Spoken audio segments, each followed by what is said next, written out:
நான் எங்கு போவேனோ, நான் எங்கு போவேனோ, தேடி வந்தவரே உம்மை நான் எப்படி மறப்பேனோ. ஆண்டவரும் இரட்சகருமாக இயேசு கிறிஸ்துவின் வெளியேறப்பெற்ற நாமத்தினாலே உங்கள் யாவருக்கும் என் அன்பின் ஸ்தோத்திரத்தை இந்த காலை நேரத்தில் நான் உங்களுக்கு தெரியப்படுத்துகிறேன். நீதிமொழிகளின் புஸ்தகம் 4ஆம் அதிகாரம் 14வது வசனத்திலே இவ்வாறாக வாசிக்கிறோம்.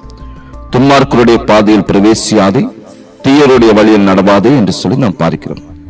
எனக்கு அன்பான தேவனுடைய பிள்ளைகளை, இஸ்ரவேலின் தென் ராஜ்யமாய் காணப்பட்டதான யூதாவின் ராஜாவாகிய யோசபாத் உயிரற்ற விக்கிரகங்களாகிய பாகால்களை அவர் தேடாதவராய் தாவீதின் வழிகளில் நடந்தபடியினாலே கர்த்தர் யோசபாத்தோடு கூட இருந்தார் என்று சொல்லி பார்க்கிறோம்.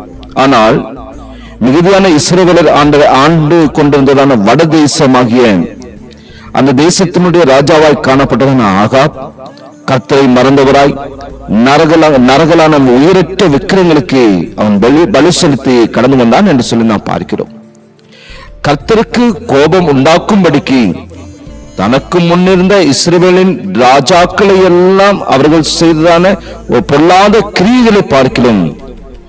இந்த ஆகாப் மிகவும் அதிகமான பொல்லாப்பான காரியங்களை செய்து வந்தான் என்று சொல்லி நாம் பார்க்கிறோம்.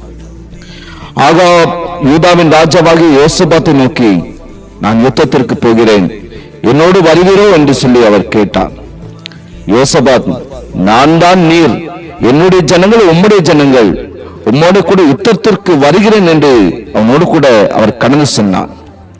போகின்ற காரியம் வாய்க்காது, யுத்தத்திலே தோற்று போவீர்கள் என்று கர்த்தருடைய தீர்க்கதரிசியாகிய மீகாயா எச்சரித்தும் அவர்கள் அதை ஒரு பொருட்டாக எண்ணாதவர்களாய் ஆகாப் தேவனுடைய தீர்க்கதரிசியாக மிகாயாவை சிறையிலே போடும்படி கூறிவிட்டு 2 ராஜாக்களும் யுத்தத்திற்கு கடந்து சென்றார்கள்.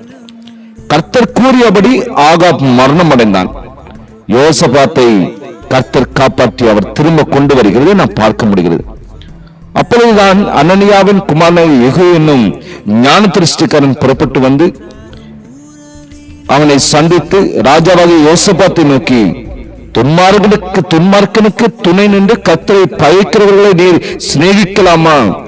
இது நிமித்தம் கர்த்தருடைய கடும் கோபமானது உண்மை வர இருந்தது. ஆனாலும் தேவனுக்கு முன்பாக உம்முடைய இருதயத்தை நீர் நேராக்கினதனால் அவர் கிருபை கொண்டார் என்று சொல்லி நாம் இங்கே பார்க்கிறோம். நாட்களில் துணிகரமான கர்த்தரை அநேகர் என்ன செய்கிறார்கள்?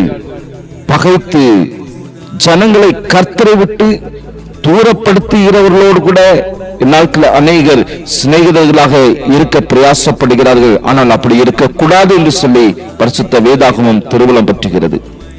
துன்மார்க்கருடைய பாதையோ காரியர்களை போல் இருக்கும், தாங்கள் இடறுவது என்னதில் என்று அறியார்கள் என்று சொல்லி நாம் பார்க்கிறோம். எனவே துன்மார்க்கரோடு ஒன்றுபடாமல் இருக்கும்படியாக பரிசுத்த ஆவியானவர் இந்த காலை நேரத்தில் நமக்கு அவர் ஆலோசனையாக தருகிறார்.